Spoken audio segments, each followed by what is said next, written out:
I arrived at the holiday brunch with my kids. Dad smirked. This was meant to be a nice day. Why did you come? My son looked at me. Should we leave? I said, yes, right now. An hour later, Dad regretted his words. I'm Nancy. I'm the daughter who always says yes. The one who shows up, covers the bill, takes the phone calls at 2 a.m., and hands over money even when I barely have enough for myself. The last month alone, I sent over $700 to my parents. Half of it was for my dad's urgent car repairs, which, funny enough, turned into a new outdoor smoker and a pair of Bluetooth headphones for his walks. A few weeks before that, my mom asked for help paying her dental bill, then posted a photo of her spa day with a friend in a hotel suite. I didn't even ask. I never do. They've always been like that. Selfish. But embarrassingly proud of how little they give in return. My mom told me once that having me at 17 ruined her body. I was 10. That was the moment I understood what it meant to be an obligation. My dad, when he's drunk, and that's often, likes to joke that if condoms weren't so expensive in the 90s, he'd have a boat by now. No one ever corrects him. So I say yes. Yes to bringing the kids to their house even though my mother criticizes their clothes and my dad calls my daughter moody if she doesn't hug him. Yes to paying for their Wi-Fi so they can stream shows and ignore my calls. Yes to keeping a shared account just for emergencies, which they treat like a vending machine with my name on it. So when the usual text came through, holiday brunch tomorrow, I almost didn't respond. But I did. We'll be there. I got the kids up early, dressed them nice, even straightened my daughter's hair and let my son bring his Switch in the car. Picked up a box of pastries on the way. I wore the necklace my mom once liked even though the clasp scratches my neck. When we got there, the door was unlocked. No one greeted us. The TV was blasting some morning game show, my mom folding napkins like they owed her money, my dad already halfway into a drink. I stepped in with a smile that no one looked at. He didn't even wait 2 minutes. My dad looked up and said loud enough for the cousins to hear, "This was meant to be a nice day. Why did you come?" My son glanced at me. "Should we leave?" I said yes. Right now. No drama. No scene. I turned, kids followed, door shut behind us. Pastries still in my hand, untouched. We ended up at a diner 25 minutes away. I let them order pancakes with chocolate chips and soda at 11 in the morning. I didn't eat much. Just sipped coffee while the buzzing in my chest settled into something clearer. Something final. Exactly 1 hour later, my phone rang. It was him. Not to apologize. Not to ask if the kids were okay. He wanted to know why the shared account suddenly showed a zero balance. I didn't answer. I just stared at the screen until it stopped ringing. Then I opened my banking app, clicked one last button and smiled. The first call I ignored. The second one came 5 minutes later. Then a text. "Call me. What the hell is going on?" I knew what was going on. He finally realized he couldn't use my money like a backup credit card anymore. I'd transferred every last cent from the shared account to mine and submitted a request to close it. I'd been thinking about it for months. I just needed the push. Turns out all it took was one smug sentence from him in front of my kids. At the diner, my daughter asked if we were ever going back there again. I told her probably not. He shrugged. Good. By the time we got home, I had 6 missed calls. 3 from my dad, 1 from my mom, 2 from a cousin who never talks to me unless there's gossip. I set my phone face down and left it there. The kids settled into the living room with a movie, and I went upstairs and opened the old wooden box I kept in my closet. Inside was every receipt, every transfer, every email they sent asking for help. I started printing them out. This wasn't for them. This was for me. A record of all the times I gave when I shouldn't have, of all the ways I tried to earn something that should have come freely. Then came the email. Subject line, "Really? After all we've done for you?" It was from my mom. 5 paragraphs of guilt and 0 accountability. Apparently, I was embarrassing them by storming out in front of everyone. She said I was overreacting and making the kids soft. She ended it with, "You're lucky we even include you anymore." That line lit something in me. I clicked reply, and for once I didn't hold back. I told her how I remembered being 11 and overhearing her tell my aunt that I was never supposed to happen. How she told me to hide my second pregnancy from her friends because she didn't want people thinking I was irresponsible. How she let my dad call me lazy and useless after I got laid off even when I was still paying their phone bill. I wrote and hit send before I could talk myself out of it. 20 minutes later, my dad called again. I picked up this time. He didn't even say hello. Just started in with how I embarrassed him, how everyone at brunch thought I was being dramatic. He told me I better fix the account before bills bounced. I said no. He went quiet. I reminded him that he once said I'd never amount to anything because I got pregnant at 19. That when I graduated community college with honors, he didn't show up because he said it wasn't a real school. I told him I was done letting people who don't respect me live off me. Then I hung up. My hands were shaking, but it felt right. Downstairs my aunt called. The one who always watched from the sidelines. She said she heard what happened and wanted me to know she was proud of me. That she'd been waiting years for me to cut the cord. Then she said, "Let me tell you what your mom's been saying about you behind your back." I closed the door to my bedroom and sat on the floor while my aunt talked. She didn't hold back. She said my mom had been telling people for years that I was always asking for help, that I was bad with money, and couldn't keep a man. That I used my kids to get sympathy. That I'd be lost without them. I laughed out loud at that part. Lost without the two people who never showed up to my baby showers, who forgot my birthday 2 years in a row, who made me bring my own Thanksgiving leftovers home in a plastic grocery bag while my cousin left with a foil tray the size of a suitcase. My aunt kept going. She told me that the reason the family always seemed distant, why no one reached out after my divorce, why people avoided inviting me to gatherings, it was because of them. My mom had been painting me as unstable, overly sensitive, hard to deal with. It wasn't just that they didn't defend me. They made sure I was the family punchline. I stayed quiet while my aunt talked. Let her empty it all out. She said she wanted to step in years ago but didn't want to make things worse for me. But now that I'd finally drawn a line, she wasn't going to stay silent anymore. She ended the call with something I didn't expect. "If you need anything, you come to me. You've done enough for them." That night I didn't sleep. I couldn't stop replaying the moments I used to defend them. When my friends asked why I still talked to them, I always had some excuse. They had a rough life. They don't know better. They mean well. None of that was true. I went back through my emails, printed out more receipts. The list was longer than I thought. I wrote dates and reasons next to every transfer.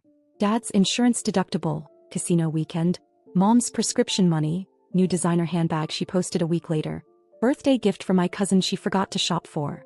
Every lie, every manipulation on paper all at once. And I still hadn't told my kids what really happened. I didn't want to turn them against their grandparents, but I also wasn't going to lie anymore.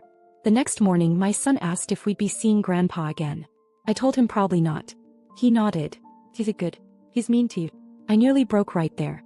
But I held it in. Instead I took the printed papers, put them in a folder and labeled it, in case I forget why I stopped answering. By noon I'd blocked their numbers. And that's when the real chaos started. By the time I blocked their numbers I felt something close to relief. But peace doesn't last long when you're dealing with people who don't believe they can lose you. It started with a knock on my door 2 days later. I wasn't expecting anyone. I looked through the peephole and saw my cousin Mark standing there with a bag from the bakery we always went to as kids. I hesitated, then opened it. He didn't say hi. Just handed me the bag and said, "You should read the card." Inside was a note in my mom's handwriting. She didn't sign it. Just wrote, "This is what happens when you turn your back on your family. You don't get to come back." It wasn't an apology. It wasn't even a threat. It was a declaration. Like I was the one who walked away from something good, like I was the one breaking the code. I looked at Mark and asked if he agreed with her. He didn't answer, just said he was told to drop it off. Then he asked if I'd closed the account because I was in some kind of phase. Like I was acting out. I didn't argue. I told him goodbye, closed the door and tossed the entire bag in the trash. An hour later I got a call, not from a blocked number but from my bank. My dad had tried to log in using my old credentials. When he failed the security check he called the bank pretending to be me. Said his daughter was busy and needed help with the joint account. He gave my social security number. My birthday. They flagged it and froze everything temporarily for my protection. I was stunned. I hadn't expected him to go that far. Then I remembered. I'd sent him a photo of my license years ago when he needed my ID for a notarized form. He'd kept it. The betrayal had layers I hadn't even reached yet. I went to the bank in person, explained everything, showed the folder of printed evidence. The woman helping me blinked a few times and said quietly, "You should think about getting legal protection." I didn't want to believe it was that serious. Then I got the email. From an address I didn't recognize, but the writing was unmistakable. My dad again. He said I'd made a fool of the family. That people were asking questions, and I better start clearing up the lies. That if I didn't fix this he'd tell the rest of the family what kind of mother I really was. That line got to me. Not because it scared me, but because it was stupid. My kids were the only people whose opinion I cared about. And they knew who I was. They saw me exhausted, working 2 jobs, making boxed mac and cheese stretch for 2 days, putting every dollar toward rent, food, their clothes. They knew I was trying. But it still stung. The way they twisted things so easily. The next day my aunt showed up at my house with a manila envelope. She said, "I think it's time you see something." Inside were printouts, screenshots, photos, text messages my mom had sent to various family members over the years.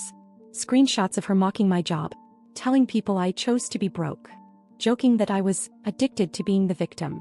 Even a message where she implied I might not know who my son's real father was. My hands went cold. Then I saw the last photo. It was a picture of my dad smiling with a check in his hand. A check I had written to cover their mortgage 2 years ago. Caption said, "When you raise a sucker but it finally pays off." That was the moment something in me broke for good. I sat on the edge of the couch holding that photo like it was a piece of rotting meat. My aunt didn't say anything. She just sat beside me, arms crossed, waiting for me to speak. But I couldn't. Not yet. That photo of my dad grinning with the check was burned into my brain. I remembered the exact day I gave it to him. It was winter. The heater in my apartment had broken and I'd been layering socks on my kids' feet at night. But when he called and said the bank was about to foreclose, I didn't even hesitate. I wired the money, went to sleep in a freezing apartment and told myself that's just what you do for family. That check had almost cleaned out my savings. He'd called me his little lifesaver that day. Told me I had a good heart. Meanwhile, he was sending photos to his friends calling me a sucker. I looked up at my aunt and asked why she had all this now. She said another cousin had come forward. Someone who'd been on the family group chat I wasn't even in. Apparently, my mom and dad had been talking behind my back for years. Making jokes, spinning lies, turning people against me. But now that I'd finally cut them off, cracks were showing. People were starting to ask questions. And one of them had sent the proof to my aunt, who'd finally had enough. She said, "You need to protect yourself. I think they're not done." I didn't know what she meant until that night. I got an email from the local police department. A fraud report had been filed against me. My dad claimed I'd stolen from him. Said I'd cleaned out his account without permission and refused to give it back. Attached were forged screenshots. Sloppy ones, but enough to get someone's attention. It was clear now. He wasn't just mad. He was trying to ruin me. I drove straight to the police station the next morning. Brought every document, every receipt, every message, and the full timeline of what really happened. The officer I met with raised an eyebrow halfway through and asked, "Do you want to file a restraining order?" I said yes. It felt strange asking the law to protect me from my own father. But it felt necessary. Later that afternoon, my kids came into the room while I was on hold with the county clerk. My daughter sat beside me and asked why Grandpa was trying to hurt us. I didn't know how to answer. But before I could even try, my son said, "He's just mad you're not giving him money anymore." It was jarring hearing it so clearly from a 10-year-old. But he was right. That's all it ever was. As long as I kept paying, I was useful. The second I stopped, I became the villain.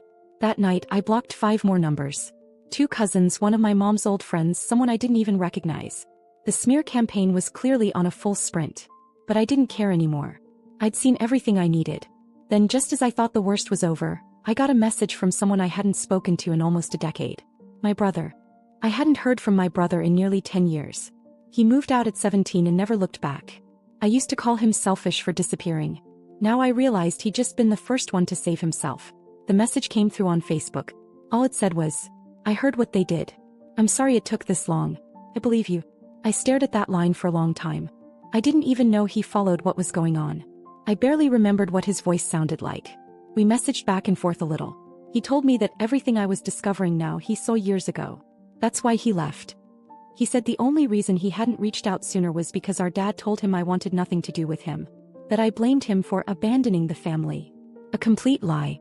He said they're experts at turning people against each other. They tried it with me too. The pain hit differently now.